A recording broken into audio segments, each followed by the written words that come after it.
जय श्री कृष्ण। हर हर महादेव। भक्तों, कैलाश की चोटी पर भगवान शिव ध्यान मग्न बैठे थे। माता पार्वती ने मधुर स्वर में विनम्रता से पूछा, स्वामी, यह संसार मोह और बंधनों से घिरा हुआ है। प्रत्येक प्राणी किसी न किसी आसक्ति में उलझा रहता है। शास्त्रों में कहा गया है कि मोह ही आत्मा को बांध देता है, परंतु मेरे मन में यह प्रश्न बार बार उठता है कि सबसे बड़ा मोह कौन सा है, जो आत्मा को सबसे गहरे बंधन में जकड़ देता है और उसको बार बार जन्म मरण के चक्र में लौटा देता है। कृपया करके इस रहस्य से मुझे अवगत कराइए। शिव मुस्कुराए और मंद मुस्कान के साथ बोले, देवी, तुम्हारा प्रश्न अत्यंत गुढ़ है। मोह अनेक प्रकार के होते हैं। धन का मोह, देह का मोह, संबंधों का मोह, यश और पद का मोह, ये सब आत्मा को बांधते रहते हैं, किंतु इनमें से कौन सबसे प्रबल है, यह केवल शास्त्र वचन से ही समझा जा सकता है। इसे हृदय में उतारने के लिए एक प्राचीन प्रसंग सुनना होगा। सुनो, मैं तुम्हें कथा सुनाता हूँ। इतना कहते ही कैलाश की निस्तब्ध वायु मानो ठहर गई और चारों ओर केवल शिववाणी ही गंभीर गूंज रही। महादेव बोले, प्राचीन समय की बात है। आर्यावर्त में धर्मसेन नामक एक राजा राज्य करते थे। वह धर्म प्रिय, दयालु और सत्यनिष्ठा शासक थे। उसके राज्य में सुख, शांति और समृद्धि थी। प्रजा उसे पिता समान मानती थी। हर दिन वह स्नान पूजन करता था, यज्ञ हवन करता था और ब्राह्मणों को दान देता था। सबको लगता था कि ऐसा धर्मात्मा राजा कभी कोई गलती नहीं कर सकता। परंतु हे देवी, मनुष्य कितना भी धार्मिक क्यों न, उसके हृदय में कोई न कोई आकांक्षा अवश्य छिपी रहती है। धर्मसेन के मन में भी एक गहरी इच्छा थी, संतान पाने की। उसके राजमहल में वैभव था, प्रजा का प्रेम था, धर्म कर्म की प्रतिष्ठा थी, पर संतान न होने के कारण उसके मन को शांति नहीं मिलती थी। वर्षों तक उसने व्रत रखे, यज्ञ किए और ऋषि मुनियों से आशीर्वाद लिया। अंततः समय आया और उसे एक तेजस्वी पुत्र की प्राप्ति हुई, जिसका नाम रखा राघव। पुत्र के जन्म के साथ ही धर्मसेन का जीवन बदल गया। अब उसका सारा ध्यान, सारा प्रेम और सारी शक्ति उस बालक पर केंद्रित हो गई। यहीं से वह बंधन जन्मा, इसने आगे चलकर उसके जीवन की दिशा ही बदल दी। राजमहल में जब राघव की पहली किलकारी गूंजी, उसी क्षण से राजा धर्मसेन का जीवन जैसे बदल गया। पहले जो समय वह प्रजा की सभाओं और राजकाज में लगाता था, उसका बड़ा हिस्सा राघव के निकट बीतने लगा। राज दरबार में यह निर्णय लेने के बाद भी उसके मन में यही चिंता रहती थी, मेरा पुत्र क्या कर रहा होगा, कहीं रो तो नहीं रहा, उसे भोजन समय पर मिला या नहीं।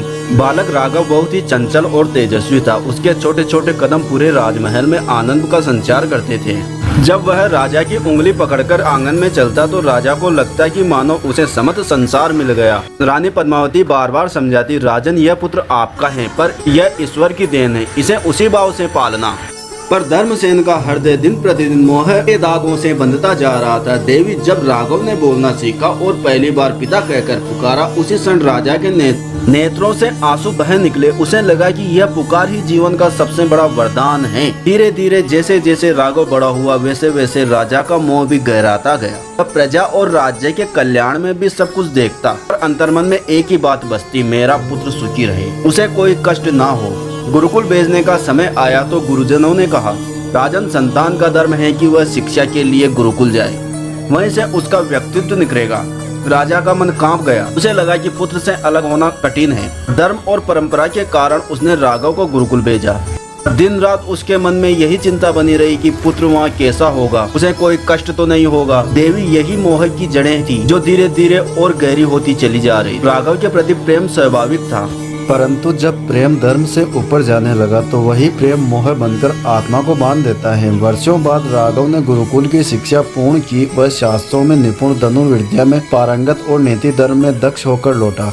उसके तेजस्वी मुख पर विनम्रता और गुरुजनों का संस्कार झलक रहा था। राजमहल में उसके स्वागत के लिए बड़ा उत्सव हुआ। नगर वासियों ने दीप जलाए, ढोल नगाड़े बजे और लोग जयघोष करने लगे, राजकुमार राघव की जय। राजा धर्मसेन गर्व और आनंद से भर उठा। उसके नेत्र बार बार राघव पर ही टिक रहे थे। सभा में भी जब कोई विषय उठता तो राजा कहता, इस पर राघव क्या सोचता है। मंत्रियों ने कई बार कहा, राजन, राजकुमार अभी अनुभव में नया है, समय के साथ वह निर्णय लेना सीखेगा। लेकिन राजा का उत्तर यही था, नहीं, मेरा राघव दिव्य है, उसकी राय में भी ईश्वर की प्रेरणा छिपी है। धीरे धीरे राज्य के छोटे बड़े निर्णय भी राघव की राय देखकर होने लगे। प्रजा ने देखा कि राजा का मन अब पुत्र पर इतना केंद्रित है कि कभी कभी नीति और धर्म की तुलना में पुत्र का विचार अधिक महत्व पा रहा है। एक बार राज्य में अकाल पड़ा, अन्न का संकट बढ़ा।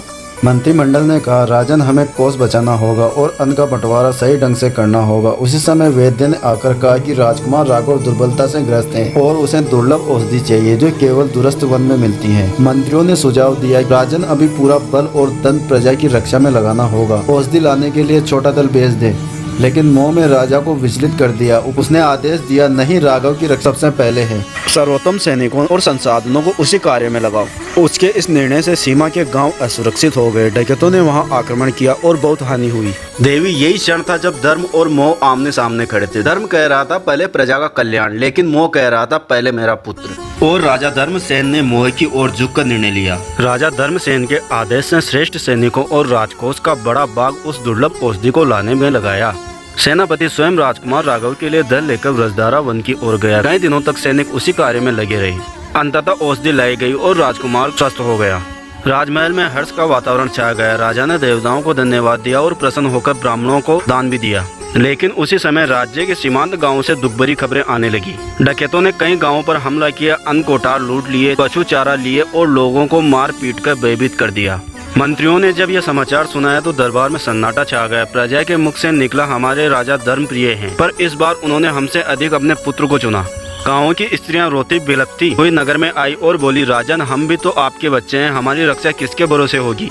ये वचन राजा के हृदय में तीर की तरह लगे। रात भर वह सो नहीं सका। महल की ऊंची प्राचीर पर खड़ा होकर उसने तारों भरे आकाश को देखा और मनी मन कहा, क्या मैं धर्म से भटक गया? क्या मैंने प्रजा की सुरक्षा को पीछे रखकर केवल अपने पुत्र को ही आगे रखा? अगर ऐसा है तो यह केवल प्रेम नहीं, यह मोह है। देवी यही वह पहला क्षण था जब राजा धर्मसेन ने अपने निर्णय का बोझ अनुभव किया। आगे की कहानी आपको सुनने को मिलेगी भाग 2 में।